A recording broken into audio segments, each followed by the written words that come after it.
अगर नमाज के बारे में सही जानकारी मिल जाए तो उससे आप अंदाजा लगा सकते हैं कि बेनमाजी की मुआशरे में क्या हैसियत है। बेनमाजी के घर खाना खाना जायज नहीं है। बेनमाजी की शादी में शिरकत करना जायज नहीं है।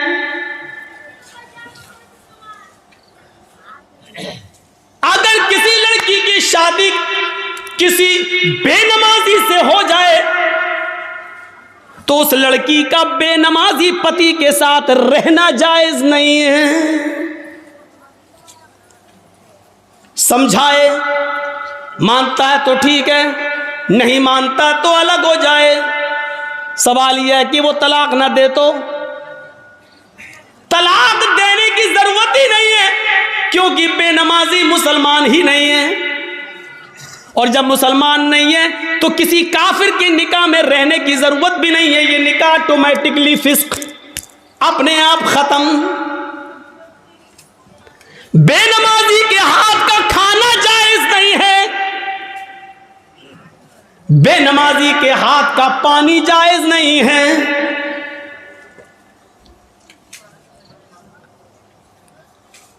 बेनमाजी अगर मर जाए तो उसकी नमाज़े जनाजा पढ़ना जायज नहीं है। बेनमाजी अगर मर जाए तो उसको मुसलमानों के कब्रिस्तान में दफन करना जायज नहीं है। क्या क्या बताऊं।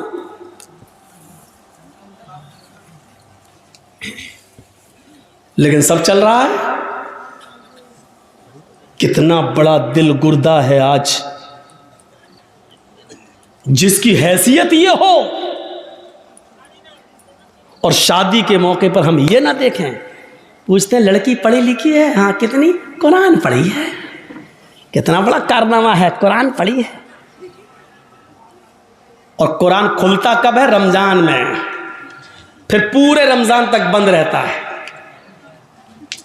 फिर जब रमजान का महीना आएगा तब वो कपड़े से खुलेगा, धूल उस वक्त धूल साफ होगी। अपने जहेज के बर्तन रोज धोएगी। अम्मा की और बाप की तरफ से मिले हुए बर्तन रोज धोएगी। लेकिन कुरान जिस जुज़दान में लिपटा हुआ है उसको महीनों हो जाते हैं, उसको साफ करने की नौबत नहीं। जिस तरीके से बेनमाजी औरत बेनमाजी आदमी के साथ नहीं रह सकती, उसी तरीके से नमाजी शौहर के साथ बेनमाजी औरत नहीं रह सकती।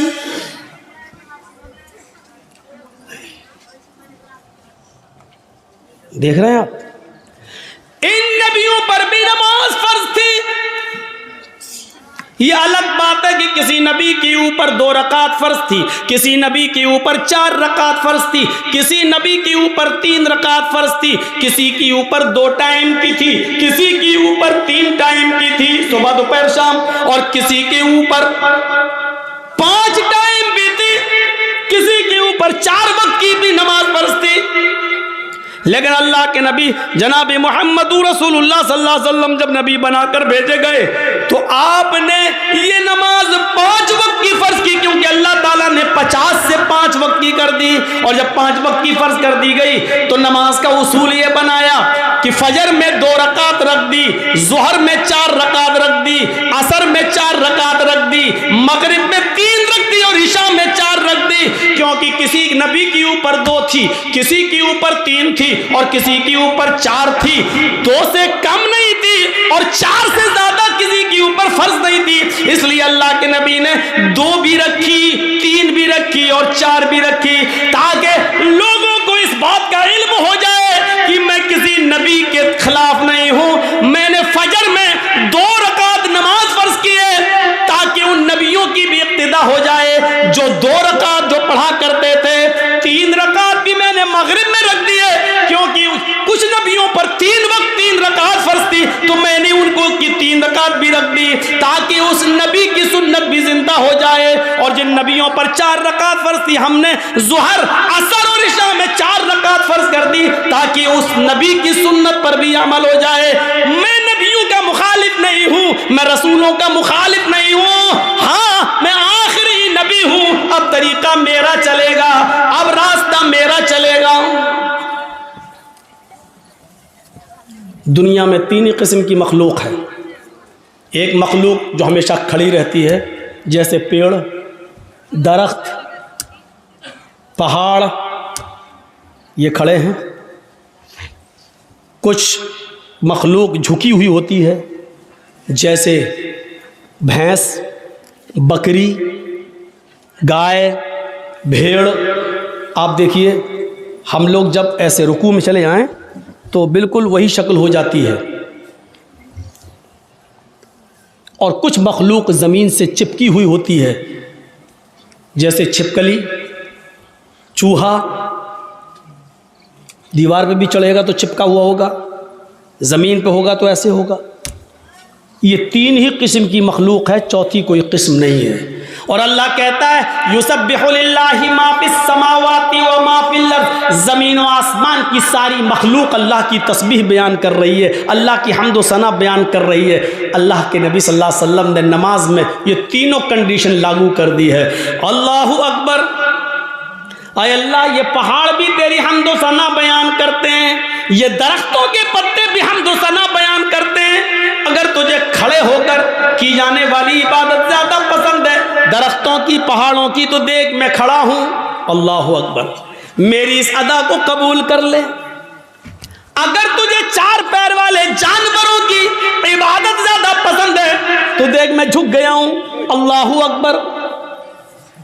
मैंने रुकू कर लिया है, देख मैंने भी उनकी तरह शक्ल बना ली है। अगर तुझे छिपकली, चूहे और जमीन पर रेंगने वाले कीड़े मकोड़े, सांप, बिच्छुओं की इबादत और उनकी तस्बीह पसंद है तो देख मैं सजदा कर रहा हूं। अल्लाहु अकबर। जमीन पर चिपक गए, सजदा कर लिया। अय अल्लाह, अगर तुझे ये हयात पसंद है तो मैं भी इस हयात को कर रहा हूं। तीनों चीजें नमाज के अंदर लागू कर दी हैं। पता नहीं अल्लाह को कौन सी अदा ज्यादा पसंद है। अल्लाह, तीनों अदाओं में से जो तुझे पसंद है वो कबूल कर ले। आइए एक और चीज बताता हूं आपको। अल्लाह के नबी सल्लल्लाहु अलैहि वसल्लम के पास चंद सहाबा आते हैं। हाँ सुनिए, जबरदस्त चीज। चंद सहाबा आते हैं और आकर कहते हैं, अय अल्लाह के नबी सल्लल्लाहु अलैहि वसल्लम, मैं जब मस्जिदों में नमाज पढ़ने जाता हूं तो ये काफिर कान लगा लगा कर सुनते हैं, दीवारों पर कान लगा कर सुनते हैं। जब हम जोर से मस्जिदों में नमाज की हालत में कुरान की तिलावत जब मैं जोर से करता हूं तो ये काफिर सुन लेते हैं बाहर से, फिर ये मस्जिदों में घुस जाते हैं और बेतहाशा मारते हैं। इतना मारते हैं कि मारते मारते, पीटते पीटते हमें बदहाल कर देते हैं, लहूलुहान कर देते हैं। अल्लाह के नबी ने पूछा, अच्छा ये बताओ वो किस वक्त कान लगाकर सुनते हैं तुम्हारी दीवारों पर? कहा अल्लाह के नबी, शाम को जब वह काम करके वापस आते हैं, बहुत देर हो गई, तकरीबन 1.5 घंटा 1 घंटा, वहाँ बड़ा शोर हो रहा है। वो पीछे वो लोग सुन ही नहीं रहे, पता नहीं क्या खुरापाते कर रहे हैं। बच्चे नहीं हैं उसमें, कुछ बड़े भी हैं। उधर देखिए वो पीछे, और अभी तक नहीं सुन रहे। देखो वो फिर छलांग लगा रहा, कूद रहा, उनकी आवाज़ यहाँ तक आ रही है। कोई ऐसा आदमी नहीं है जो उनको भगा दे, उनको कह दो घर जाए।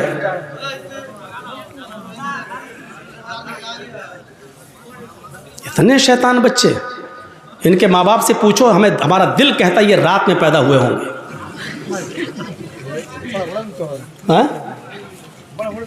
हाँ बड़ा बड़ा भी है, हमको यहाँ से दिख रहा है। अभी निगाहें इतनी कमज़ोर थोड़ी हुई हमारी।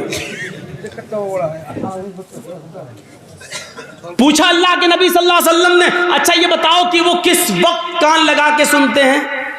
कहा अल्लाह के रसूल, वो जब शाम को काम करके वापस आते हैं, जब तो वो कान लगाकर सुनते हैं। यानी असर के वक्त। तो अल्लाह के नबी सल्लल्लाहु अलैहि वसल्लम ने फरमाया, अच्छा तो कान लगाते हैं वो दीवारों पर? कहाँ? तो ठीक है, फिर असर में तुम कुरान की क़िरात ज़ोर से करना बंद कर दो, यानी आहिस्ता पढ़ लो। और कब कान लगाते हैं? कहा अल्लाह के रसूल, कैलूला करते वक्त। हम लोग जब दोपहर में काम करके आते हैं, घर में खाना खा के थोड़ा सोते हैं, कैलूल यानी जोहर की नमाज के वक्त वो कान लगा कर सुनते हैं और हमको पकड़ के मारते हैं जब हम जोर से कुरान की तिलावत करते हैं तब। तो अल्लाह के नबी ने कहा जोहर में भी तुम कुरान को आहिस्ता पढ़ो। देखिए, आपने ये नहीं कहा कि नमाज घर में पढ़ लो। मकामी आदमी हो, जो कहीं का रहने वाला हो, आप अपने गांव के रहने वाले हैं, तो आप अपने घर पे नमाज नहीं पढ़ेंगे। कोई मुसाफिर आदमी है, सफ़र से आया है, तो वो जहाँ ठहरा है, जहाँ रुका है, वो नमाज पढ़ सकता है अपने मकाम पर जहाँ वो ठहरा है, इसलिए कि उसको कसर में करना है, 2 रकात पढ़ना है। और मुसाफिर जोहर और असर एक साथ पढ़ सकता है, मगरिब और इशा एक साथ पढ़ सकता है, वो 2 नमाजें मिला सकता है, उसको गुंजाइश है। लेकिन मकामी आदमी को नहीं। अल्लाह के रसूल ने उनसे क्या कहा? अच्छा, जोहर में मारते हैं और असर में मारते हैं, कहा तो ठीक है, जोहर में आहिस्ता पढ़ लो और असर में आहिस्ता पढ़ लो। अच्छा ये बताओ मगरिब में? तो अल्लाह के रसूल वो बहुत देर से आते हैं, तो मगरिब में वो कान लगा के नहीं सुनते हैं। तो आपने फरमाया फिर मगरिब में कुरान की तिलावत ज़ोर से करो। अच्छा इशा में? हाँ, अल्लाह के नबी जब वो घर कारोबार करके खेती बाड़ी करके वापस आते हैं तो इशा में भी कान लगा के सुनते हैं। आपने हाँ, तो वो इशा में भी नहीं सुनते हैं क्योंकि थके हुए होते हैं, खाना खाया और सो गए। मगरिब के बाद आते हैं, सुनते नहीं हैं, इसलिए आपने कहा मगरिब में पढ़ो ज़ोर से। इशा की नमाज आप इतनी देर से पढ़ते हैं कि उनको नींद आ जाती है, वो इशा में भी नहीं सुनते। आपने फरमाया तो इशा में भी पढ़ो। अच्छा फजर में? कहा अल्लाह के नबी फजर में तो वो खुद ही घोड़ा बेच के सोते रहते हैं। तो आपने कहा फिर फजर में भी ज़ोर से तिलावत करो।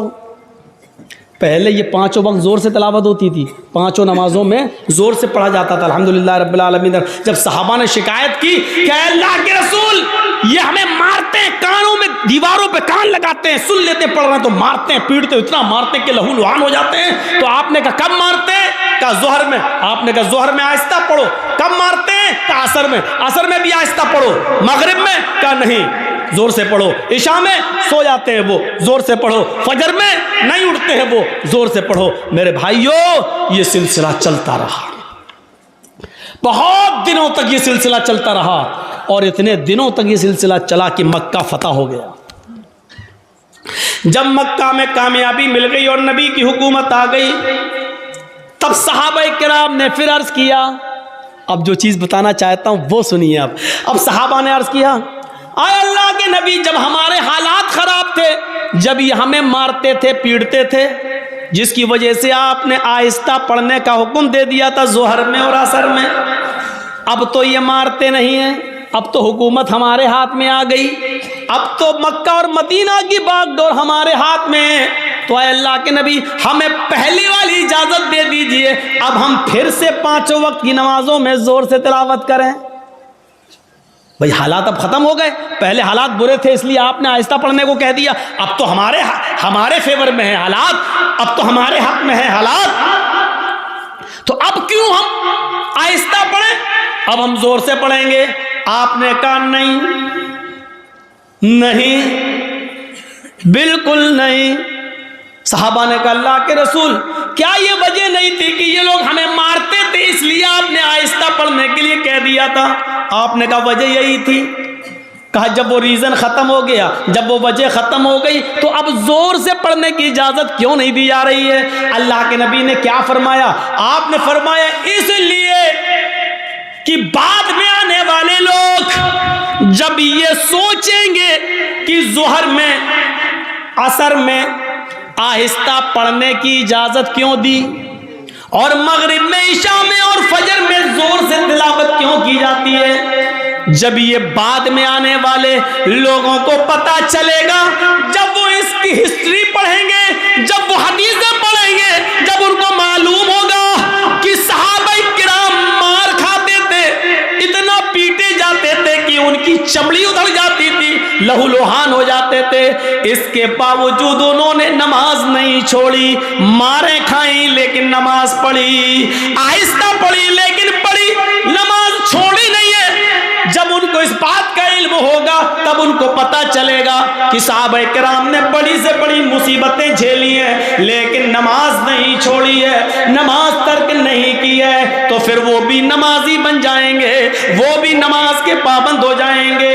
अब आपको अंदाजा है मेरे भाइयों, सहाबा किराम मारे खाते थे, इतना पीटते थे कि उनकी चमड़ी उधड़ जाती थी, जिस्म से खून बहता था, लेकिन इसके बावजूद नमाज पढ़ रहे हैं। अल्लाह के रसूल ने कहा जोर से मत पढ़ो, आहिस्ता पढ़ो, लेकिन पढ़ो। नमाज ऐसी कंडीशन में भी माफ नहीं। हट्टे खट्टे तंदुरुस्त हैं और नमाज नहीं पढ़ते। और जुर्रत देखो, बहादुरी, हिम्मत तो देखो। अजान की आवाज आ रही है, कुछ लोग मस्जिद में नमाज के लिए जा भी रहे हैं, लेकिन कलेजा इतना बड़ा कि उन नमाजियों के सामने होटलों पे बैठ के चाय हम पी रहे हैं। हमारा दिल और हमारा कलेजा कितना मजबूत है। या अल्लाह, तेरा अजाब कैसे रुका हुआ है। इतनी बड़ी गलती अगर पुरानी पिछले ज़माने की उम्मतों ने की होती तो अभी तक आग और पत्थर के अजाब से वो हलाक हो गए होते। अल्लाह रब्बुल आलमीन का अजाब हम पर आ क्यों नहीं रहा है? इसकी वजह क्या है? इतना बड़ा कलेजा। मस्जिद के सामने होटल के बाहर, मस्जिद के बाहर होटल पे बैठ जाए हम, और नमाज मस्जिद के अंदर हो रही हो, और हम मस्जिद के सामने से गुजर जाए साइकिल लेकर और बाइक लेकर।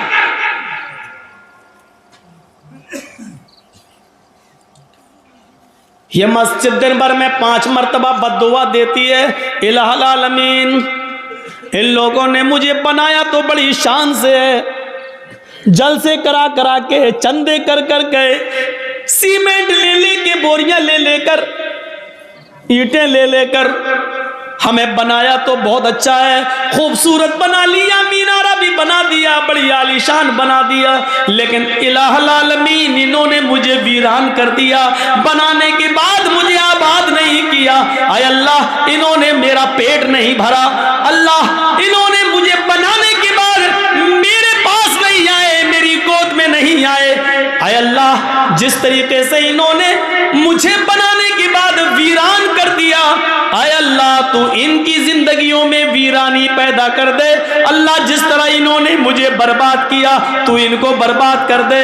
अल्लाह, जिस तरीके से इन्होंने हमें बना सवा कर दुरुस्त करने के बाद हमें भुला दिया है, आय अल्लाह तू इनको भुला दे। मेरे भाइयों, ये मस्जिदों की कहीं बद्दुआओं का नतीजा तो नहीं जो हमारे हालात ही है, जो हमारे हालात ही हैं।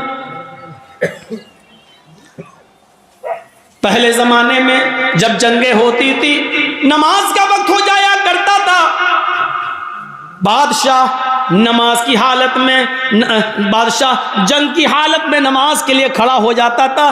दूसरा बादशाह ये समझता था कि ये क्या हो रहा है, बताया ये नमाज पढ़ रहे हैं, अल्लाह को याद कर रहे हैं, अल्लाह से दुआ कर रहे हैं। वो बादशाह अपनी फौज लेकर भाग जाता था, ये कहते हुए कि जो कौम तीरों और तलवारों कि सायों में भी अपने रब को न भूलती हो तो उसका रब उसे कैसे भूल जाएगा।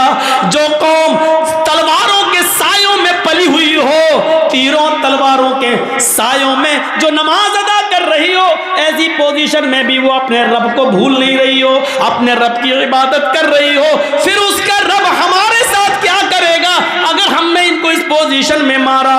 वो अपनी फौज, अपने हथियार, अपने घोड़े, अपना सारा हथियार वहीं पर डालकर भाग जाया करते थे, ये कहते हुए कि आय अल्लाह वालों, हम तुम्हारा मुकाबला नहीं कर सकते, आय अल्लाह वालों, हम तुम्हारा मुकाबला नहीं कर सकते। मेरे भाइयों, कल तक हमारे ये हालात थे, आज हमारे हालात ये, हमारी मस्जिदों में नमाज हो रही है लेकिन काफिरों की बारात बजती हुई जाती है, उनके बैंड बजते हुए जाते हैं, उनके गाने बजते हुए जाते हैं, लेकिन हमारी अजान की आवाज या नमाज की क़िरात भी हो रही हो तो उनको कोई फर्क नहीं पड़ता, क्योंकि जब अजान और नमाज के वक्त हमने अपनी टीवियों को बंद नहीं किया है, जब हमने अपने घरों में टीवियां चलाना शुरू कर दी तो फिर काफिरों के दिलों से भी हमारा रोबो दबदबा निकल गया, काफिरों के दिलों से भी हमारा रोबो दबदबा खत्म हो गया। क्यों होगा? हमने काफिरों के दिलों में अपनी इज्जत बनाई कहां है? कहां बनाई है हमने अपनी इज्जत? ग़ज़वा अहज़ाब का वो मौका याद करो। सुनो, सिर्फ एक नमाज थी, बस एक, वो भी अल्लाह के रसूल सल्लल्लाहु अलैहि वसल्लम की, नबी की एक नमाज, और वो भी छूटी नहीं थी, बस सिर्फ उसका असल वक्त निकल गया था। गज़वा, जंग हो रही है, नाम है उस गज़वे का गज़वा अहज़ाब। और सुनो, कलेजा संभाल कर सुनो, दिल संभाल के सुनो इस वाक़े को। गज़वा अहज़ाब, काफिरों की तरफ से तीर चल रहे हैं, मुसलमानों की तरफ से भी तीर चल रहे हैं। ये जंग इतनी खतरनाक हुई कि असर की नमाज का वक्त आ गया, लेकिन सहाबाए किराम संभल नहीं पाए। कोई इधर था, कोई उधर था। नमाज पढ़े तो कैसे पढ़े? एक साथ होते तो चलो आधे पढ़ लेते, आधे जंग करते, फिर ये जो आधे पढ़ चुके होते ये जंग में चले जाते, जो छूट गए वो बाद में पढ़ लेते। लेकिन कोई इधर है, कोई उधर है। ये असर की नमाज का वक्त था, असर की नमाज का वक्त। अल्लाह के रसूल नमाज पढ़ा नहीं सके और सहाबा एक साथ जमा नहीं हो सके। कोई इधर से तीर चला रहा, कोई उधर से तीर चला रहा है, लेकिन तीर चलाते चलाते चलाते चलाते मगरिब का सूरज जो डूबता है, मगरिब की नमाज के लिए सूरज के डूबने से, सूरज के गुरूब होने से थोड़ी देर पहले सहाबा किराम ने उस जंग पर कामयाबी हासिल कर ली, यानी काफिरों को हरा दिया। लेकिन असर की नमाज का वक्त निकल गया। सुनिए, असर की नमाज का वक्त निकल गया था। जल्दी से वहीं साहबा ने तयम्मुम किया और वुजू बना, तयम्मुम पानी तो था नहीं, जल्दी से तयम्मुम किया और नमाज पढ़ना शुरू कर दी। सूरज डूबने से, गुरूब होने से पहले पहले अल्लाह के नबी ने और सहाबा ने असर की नमाज पढ़ ली। सिर्फ वक्त निकल गया। जो पढ़ना चाहिए था पौने, हम लोगों के यहाँ कितने बजे होती है असर? आपके यहाँ कितने बजे हो रही है असर? 2:45 पर? हाँ, कहीं 3:30 पे भी हो रही होगी। हम 3:15। आपकी मस्जिद में कितने बजे हो रही है? 3:15। अब 3:15 की जगह पर कोई आदमी 5:15 पे नमाज पढ़े तो वक्त निकल गया ना उसका, असर का। मान लीजिए 5:30 पे सूरज डूब रहा है और 5:15 पे आदमी नमाज पढ़ रहा है, तो सूरज डूबने से पहले ही तो पढ़ रहा है वो। सूरज गुरूब होने वाला है। जल्दी से अल्लाह के रसूल ने और सहाबा ने तयम्मुम किया और नमाज पढ़ ली। और पढ़ने के बाद जो जुमले कहे वो सुनो, जो जुमले कहे उन काफिरों के लिए वो सुनो। मला अल्लाहु बुयूतहुम व कुबूरहुम नारा कमा हबसूना वशगलूना अनिस सलातिल वुस्ता। बुखारी शरीफ की हदीस के अल्फाज हैं। अल्लाह के नबी फरमाते हैं, इलाहुल आलमीन, जिन काफिरों की वजह से आज हमारी असर की नमाज का अव्वल वक्त निकल गया, आय अल्लाह, जिन काफिरों की वजह से आज मेरी असर की नमाज का असली वक्त निकल गया, वक्त पर हम नमाज नहीं पढ़ सके, सूरज डूबने से पहले आज हमने असर की नमाज पढ़ी, इसके जिम्मेदार ये काफिर हैं, ये जंग करने वाले, इनकी वजह से मेरी असर की नमाज का वक्त निकला है। मला अल्लाहु बुयूतहुम, आय अल्लाह इनके घरों को तू आग से भर दे, आय अल्लाह इनके घरों में आग लगा दे, आय अल्लाह इनके घरों में तू आग से भर दे। नमाज के वक्त अपने घरों में बैठने वालों, नबी अकरम की इस बद्दुआ पर जरा गौर करो। मला अल्लाहु बुयूतहुम, आय अल्लाह इनके घरों को तू आग से भर दे। मेरे नबी ने कभी किसी को बद्दुआ नहीं दी। मार खाया फिर भी माफ कर दिया।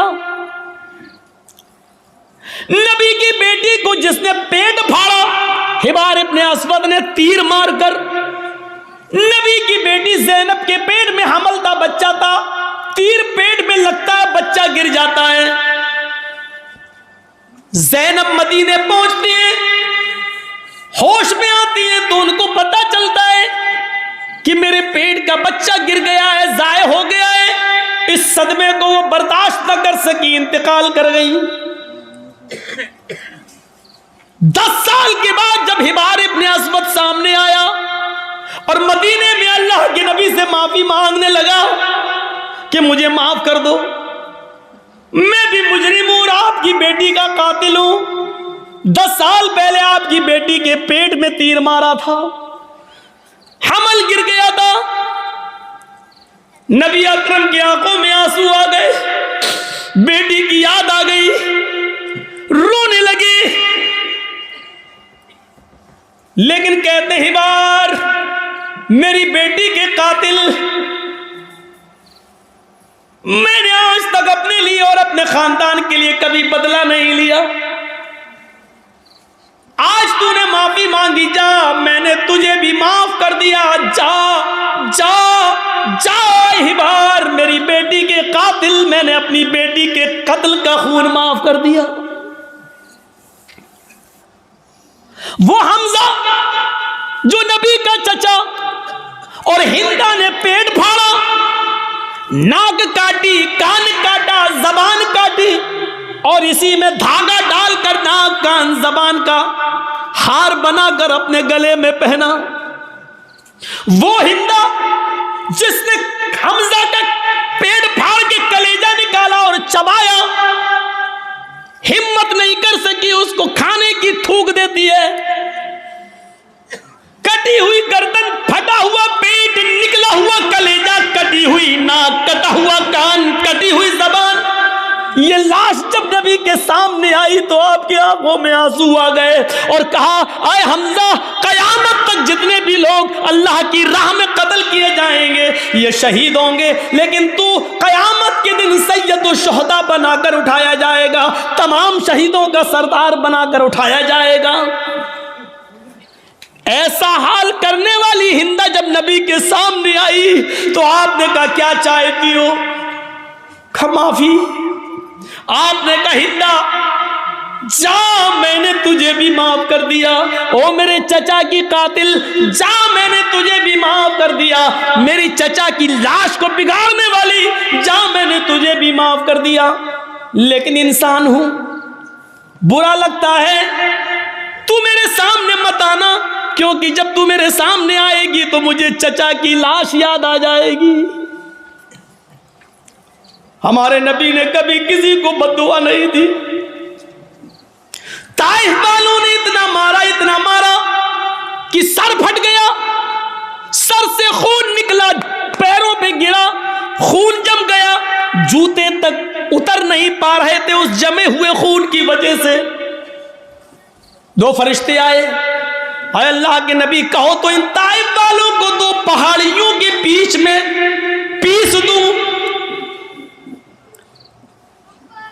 मैं जब गया था हज के उम्रे के लिए तो मेरे वहाँ बहुत प्रोग्राम कराए गए थे। जिद्दा में हुए, दम्माम में हुए, और मक्के में हुए, मदीने में हुए। तो हमको ताइफ भी लोग लेकर गए और वो पहाड़ी हमको दिखाई थी लोगों ने वहाँ ताइफ के अंदर, जिस पहाड़ी पर चढ़कर काफिरों ने नबी अकरम को पत्थर मारे। वहाँ के लोग जो थे वो, उन लोगों ने बताया कि मौलाना साहब ये वो जगह है, यहाँ नबी खड़े थे, ऊपर से काफिर पत्थर मार रहे थे।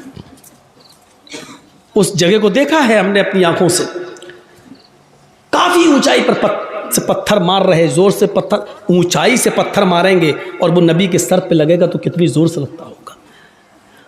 फरिश्ते मौजूद, वो दोनों पहाड़ी जिसके बीच में ताइफ बसा हुआ है, अगर इस पहाड़ी को यहाँ से लाया जाए, उस पहाड़ी को यहाँ से लाया जाए, दोनों को मिलाया जाए तो इस पहाड़ी के बीच में जितने लोग रहते हैं कब पिस के सुरमा बन जाए, कुछ नहीं कहा जा सकता।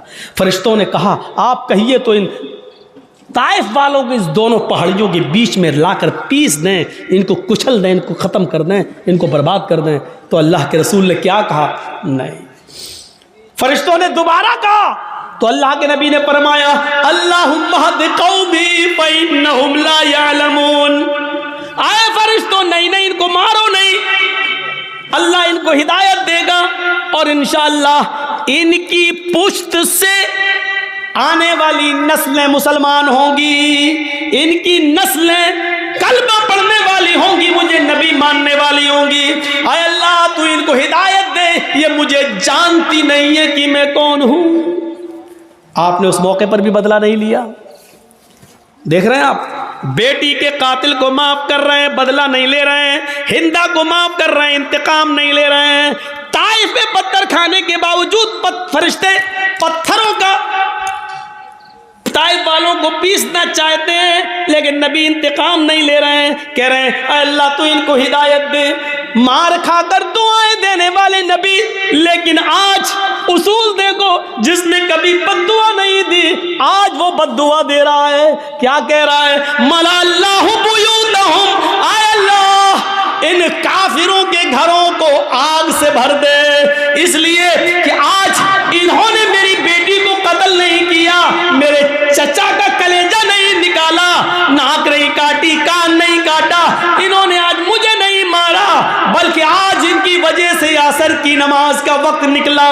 गौर करो, बेटी को मारा तो उसको माफ कर दिया, चचा का कलेजा निकाल के खाने वाली को माफ कर दिया, लेकिन जिनकी वजह से असर की नमाज छूट गई, वक्त पर नहीं पढ़ सके, उनको माफ नहीं कर रहे। अल्लाह के नबी कह रहे मला अल्लाहु बुयूतहुम, और अल्लाह इनके घरों को तू आग से भर दे। और जब ये मर जाए आग में, और जब इनकी कब्रों, जब इनको दफन किया जाए कब्रों में, तो कुबूरहुम, अय अल्लाह मरने के बाद भी इनको बख्शना नहीं, इनकी कब्रों में भी आग लगा देना। कितनी डेंजर बद्दुआ है। अंदाजा लगाओ, नमाज जिनकी वजह से छूट रही है वो भी सोचें। जर्जी साहब नमाज पढ़ते हैं, नमाज का वक्त हो रहा है, मस्जिद में जा रहे हैं, और आप नमाज के वक्त में अपने घर में नाश्ता कराने ले जा रहे हैं, तो इसका मतलब यह है कि आपकी वजह से नमाज छूट रही है, आप सबब बन रहे हैं।